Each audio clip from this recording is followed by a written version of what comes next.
Time to fight fear with faith. Jody Paar is a survivor who is no longer staying silent. She and her guest will fuel you up so you too can fight fear. Uplifting and inspirational stories that will rock you to your core. We don't tiptoe around the truth. We steamroll it in a bold way. This is your life, and now is the time to start living it. Get ready for the Faith Over Fear podcast with Jody Paar. Now, welcome Jody Paar to inspire you. Hey everybody, welcome back to Faith Over Fear, episode 11. I have to say 11 is actually my number because my birthday is 1/11, just saying. So I'm super excited about episode 11. But I am so honored to have Teresa Snider with me today. We have become friends through Facebook. Guys, I'm telling you, Facebook is what you make it. It can either be a bad outlet or it can be a good outlet. It is however your followers go, right? If you're following people that are negative, then you're going to have a negative day and you're not going to feel good. But if you follow positive people and you follow people that are uplifting and have amazing stories of overcoming, then that is what you are going to become yourself, is what you follow and what you watch. So Teresa Snider, I am so honored and excited to have you here. Welcome. Thank you. And thank you for having me on episode number 11. Yes. That is also my favorite number, and it's because it's a spiritual practice for me in the 12 steps of Alcoholics Anonymous, that whenever you have step 11, that, wow, you bring spiritual awareness. So thank you for this. Oh, that's amazing. Wow, that just gave me chill bumps. Yes. So Teresa, we always start in the fear part. We always go back to the beginning. So tell us about Teresa, how it all started out, and basically we'll get to where you are today. But let's start from the beginning.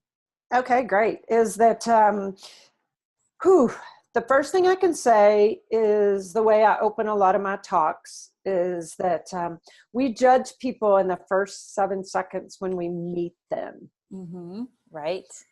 And that is like 7, 6, 5, and people make an assessment first thing. So, for me, whenever people judge and assess that quickly, just based on whatever, their survival or fixer mode. Well, this is how it all started whenever I was a young little girl and I was born to parents that got married because my mom was pregnant with me. Mm-hmm. Mm-hmm. And that for whatever reason, I had it that they didn't plan me. And so it must not have been wanted. And then, the whole story around when family or friends of the family.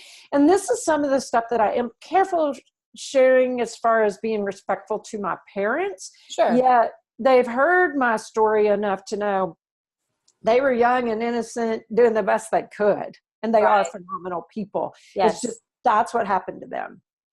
And they always said, don't grow up and be like, and do what we did. So yes, Jody, you wanted to comment on that part? Yeah, I did, because, I was 30, I guess. And my mom and I were talking and she said, you were an accident. And it was like somebody knocked the wind out of me. I said, what? And she said, yeah, you weren't planned at all. Matter of fact, I had lost a whole lot of weight and I was feeling really good about myself. And she said, and I started to get sick and thought I had a stomach virus, and I realized I was pregnant. And so I always pick on her and tell her that I made her the sickest because it was all the glitter that was rolling around in her tummy from me. But I understand what you mean, because it was like, I was like, wait a minute, I wasn't planned.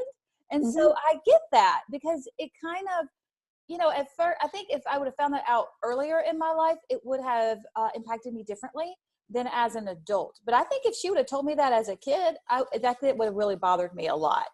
So, well, and that's what happened is that, my mom, she was super thin. She didn't want people to know. I remember they moved to Amarillo. My mom didn't tell a soul that she was pregnant. And so she went into the hospital. The only person that knew was my dad. And people went into the hospital and came to visit thinking she had been in there for the flu for quite a while. Mm-hmm. And then it's like, oh my goodness, what are we going to do with this baby? So yeah, to get back to your question about that's how it began. Okay.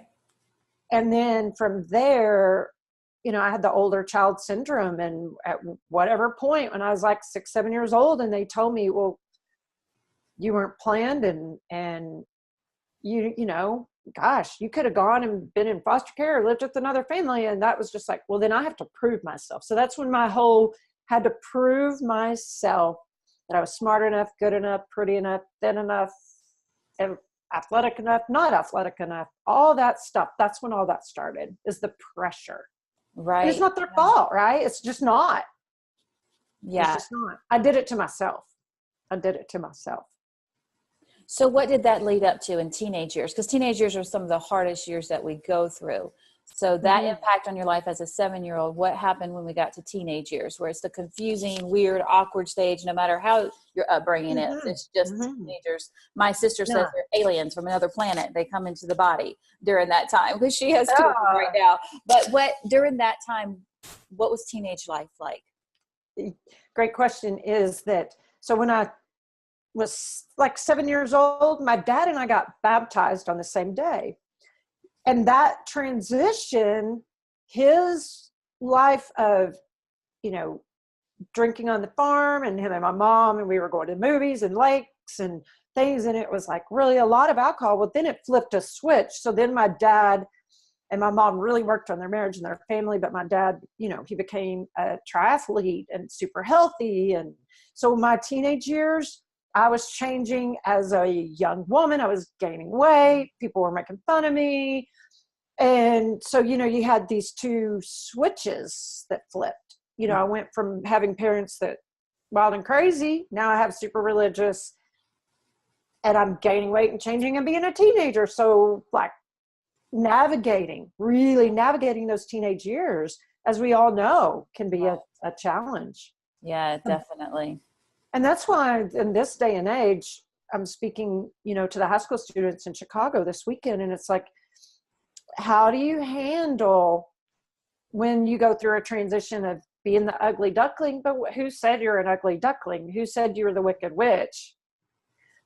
People are going to say what they say, and kids and teenagers especially. So that just, I don't know, that all drove me to even try harder and be smarter. And I was a senior class president. I was in the one-act play. I was playing sports. I was making straight A's. I was going to college, but still it came from the place of, I want to be enough. Yeah. So it was very fear-driven. Right.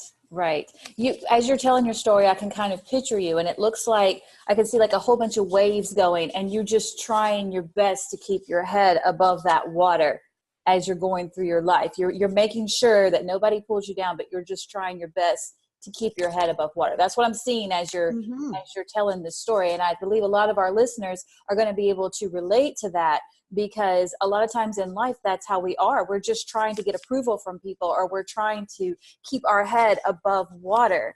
So what happened next? What happened into your 20s, your 30s? So in my 20s, I graduated with my master's degree. Woo, girl, go. Yeah, woo, awesome. Yeah, and became a group fitness instructor, and went into corporate America, into pharmaceutical sales. And again, it was that driver personality of, I married my career. I really married my career. And that is when, again, some of it is I wanted to be loved or accepted or smart enough for proving myself. And still, so much of that is fear-based. And that's all in hindsight. Hindsight really is 2020. Right. Yes, definitely. I agree with that for sure. So during your life, what was your biggest fear? What was your biggest fear moment? My biggest fear moment was whenever I was turning 40. And that was so fear-driven. I am grateful for my corporate job, but I lost my job through the downsizing of corporate America. I was turning 40. I'd never been married or had kids.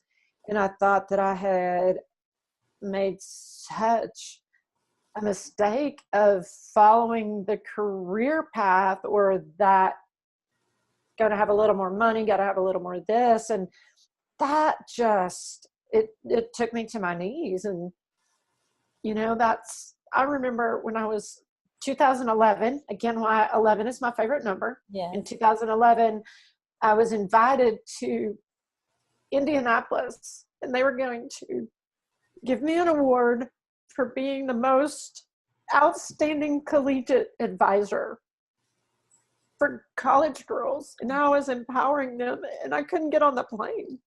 Right. I couldn't get on the plane. I had bought new clothes, so I sent my luggage and got my boarding pass, and I left there, and I went and drank so much vodka that I was comatose. And my friends, that was June. No, that was actually July 11th of 2011. And my friends knew I didn't go on that trip, and I was supposed to be winning such an award that I was excited about, but I didn't think I deserved it. Right. And then in July, I turned 40, and I was like, I'm all alone. I just don't deserve it. When was the first time you drank alcohol? Was it also an anxiety or a fear-based thing that led you to that? And I ask that because, as you know as well, I'm in your boat, girl. I'm right there with you. And I remember drinking to numb myself because I would be so afraid. I remember I was asked to sing on stage one time, and I did 6 shots before I went up on stage. I don't even remember singing. I just remember a blur. And so I understand where you're coming from to the whole drinking to the numbness part. So when did the drinking start with you? It really escalated in my late 30s, like 38, whenever I was really like playing golf on the golf course, because that's when the best deals are made, drinking in bars, to, again, it's a sales driven kind of environment. And so that's when it really became evident that I was drinking to numb out, to escape, to become someone else, to be the life of the party, or all that, and before that, I don't know that alcohol was necessarily, I didn't know that was my coping mechanism. Mm-hmm.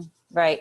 Yeah. It's funny how the enemy does that, because girl, back in the day, you and I have been like this, up on the tables, dancing, breaking it down, having a blast. But there was so much underneath that was hurting, that was painful, that, we were self-medicating, and people, like you said, the judgment, the 7-second judgment, all they see is the drunk girl, right? Yes. They don't know what lies beneath that drunk girl. They don't know what led her to be that way. And so I can definitely relate to that. And when Teresa and I were talking earlier, it was funny because I was telling her a little bit of my story, and I said jug wine. She goes, "Oh yeah, you should drink that." And it was just like this automatic, like, oh my gosh, somebody else knows what jug wine is. Because jug wine is just this big, huge thing of wine that you get from the supermarket, that when you can't really afford anything else, that's what you get, and it will knock you on your butt, as you know. And so thank you for sharing that with us, because I think that's important that people know that there is a self-medicating thing that we do with alcohol and drugs, because the enemy tries to make us think, oh no, it's just fun. You're just having fun. You're just enjoying life.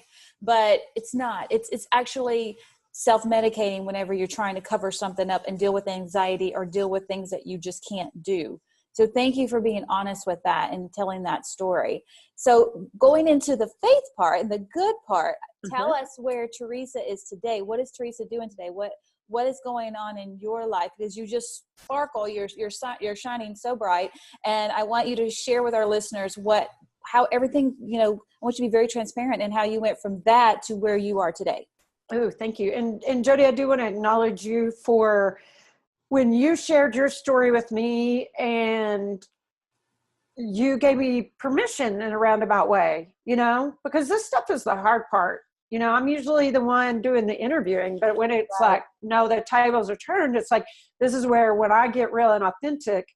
Kat Donna's a friend of mine, and she said, girl, you're being stingy with the people that can hear your story and learn from it and know they're not alone. And I'm like, whoo, wow. And so that's, I don't tell this story often.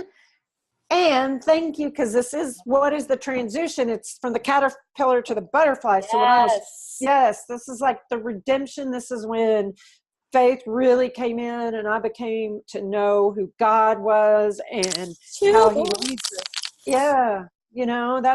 That is what it was. And it took me being 40 and wanting, not caring to live. Let's just put it that way. To going, wow, December 2011, I was like, I'm going home for Christmas and I don't even have gifts to give my parents, but what I can give them is aliveness, connectedness, fellowship, friendship, love, and acknowledgement of who they are and how they raised me to be this extraordinary person and not make them wrong for it.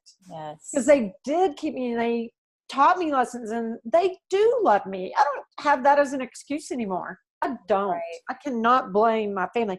So when I turned 40, then shortly after that, I stayed in medical sales for a while, and I did enjoy it. I did work in hospice care for a while. It was beautiful, the spiritual experience, seeing people that literally are transitioning into another life, them having conversations with the other side and sharing that.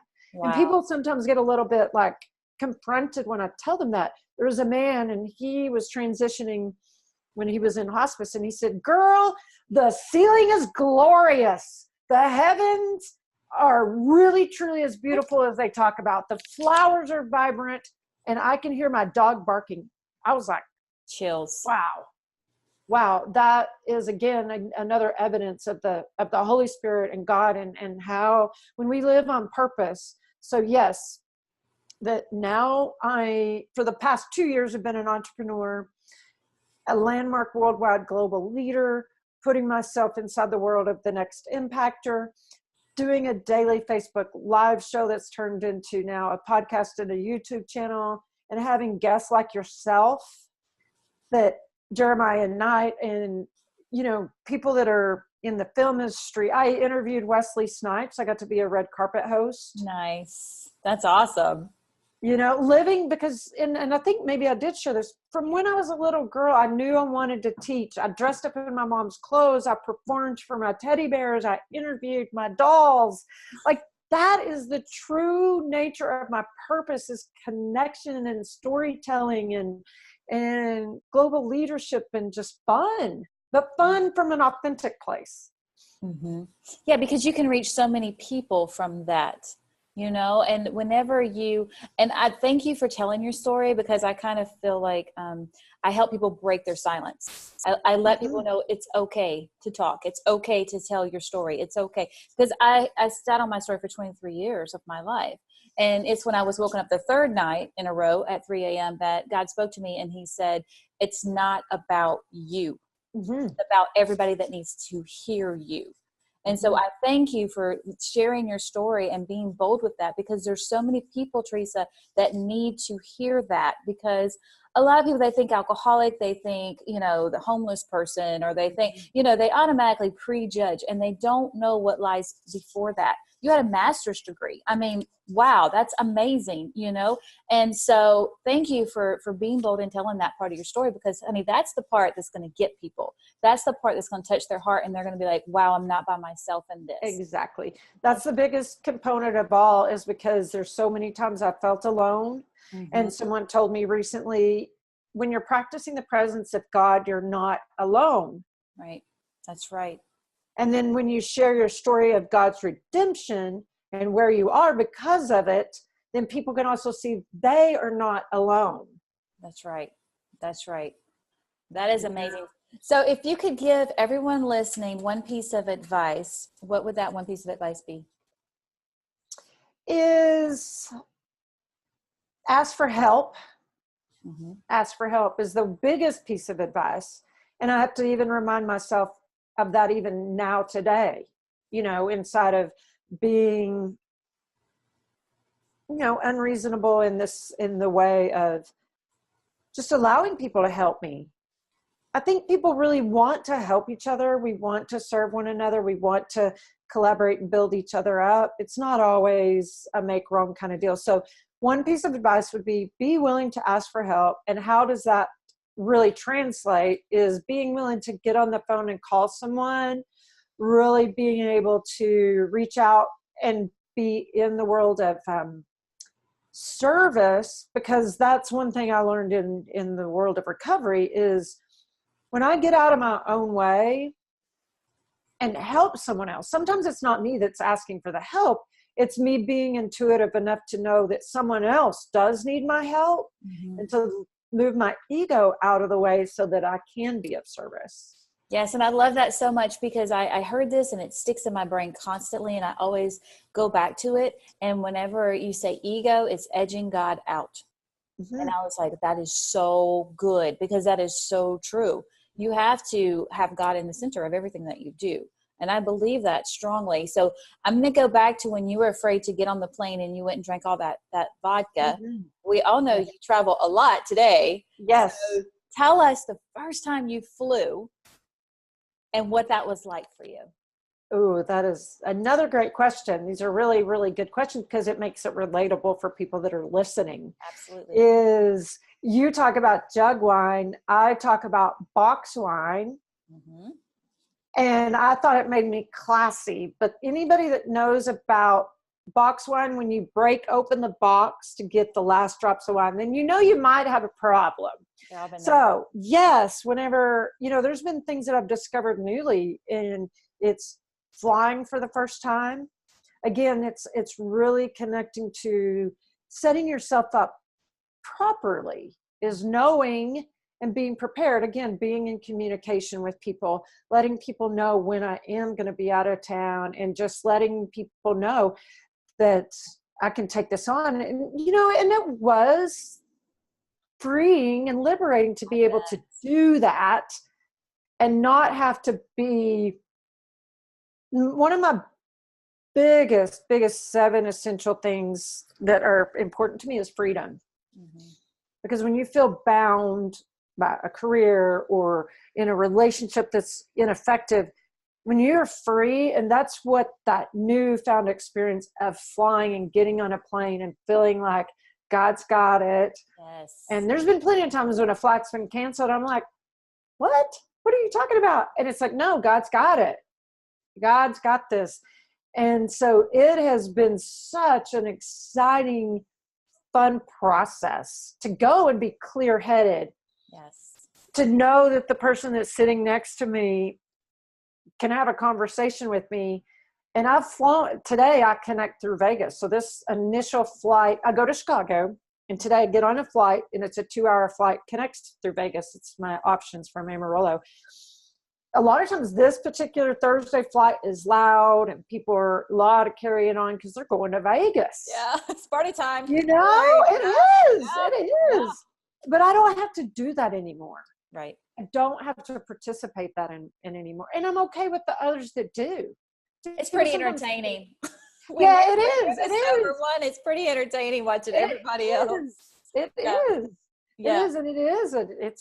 It's fun, and it is sometimes. I know to have a way out, to sometimes bring my own car, have people that I can call in my Rolodex. But I'm 7 years sober, and so yeah, my life. Yes. We have to take a pause for applause, honey. Yes. Yeah, pause for applause. Yes. Yeah. Amazing.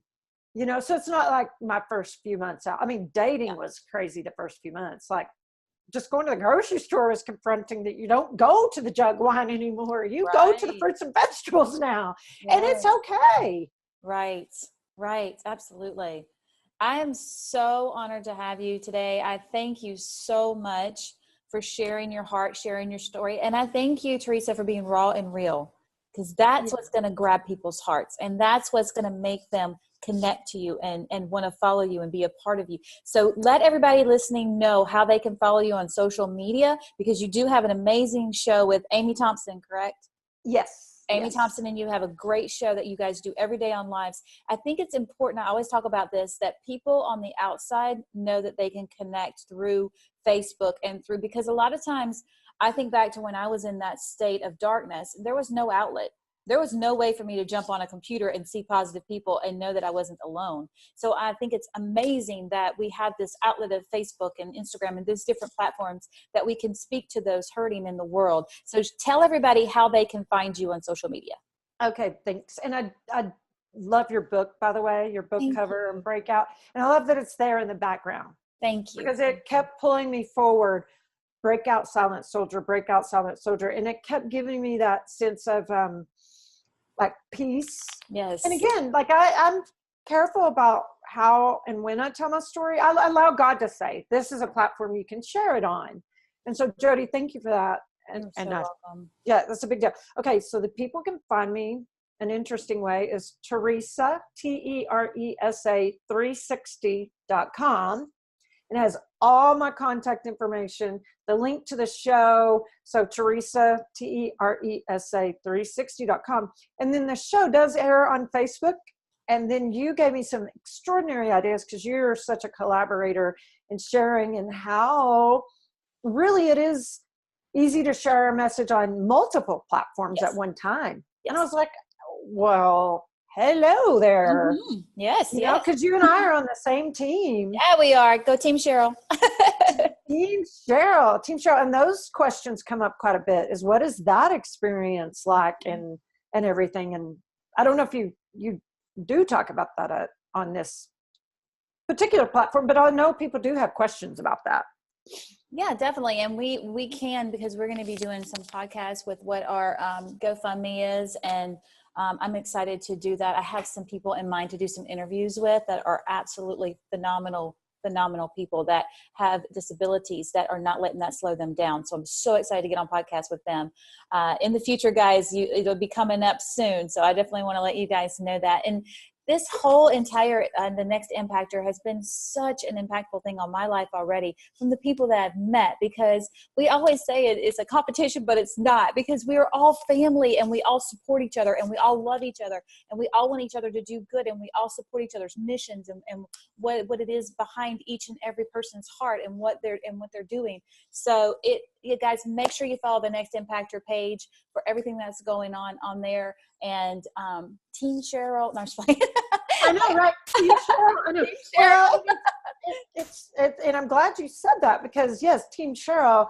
And one thing that I learned from Landmark Worldwide, and I learned from people that are in CEO space, is it is not. I mean, it is who you know to some extent, but it's sometimes who knows you. But another step further, who on your team is willing to collaborate and share their Rolodex and share like their secrets of success and the books that they've read and the books that they've written.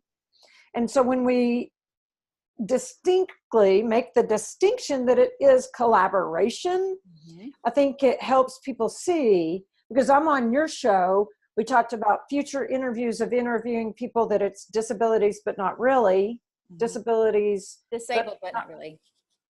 What is it? Disabled, but not really. Disabled, but not really. That we're going to be able to bring those people into the light. Yes. We're giving them a platform. We're giving our mission a platform. Yes. That's what it's about, because I know I'm competitive from my old way, but it's like, no, how can you be a champion? Good. How can you be a champion and be a champion I can be a champion for Jody today. I can be a champion for Shelley today. I can be a champion for somebody that has, or maybe considered disabled. We bring a whole new perception to that world. Definitely. Yes, for sure. For sure.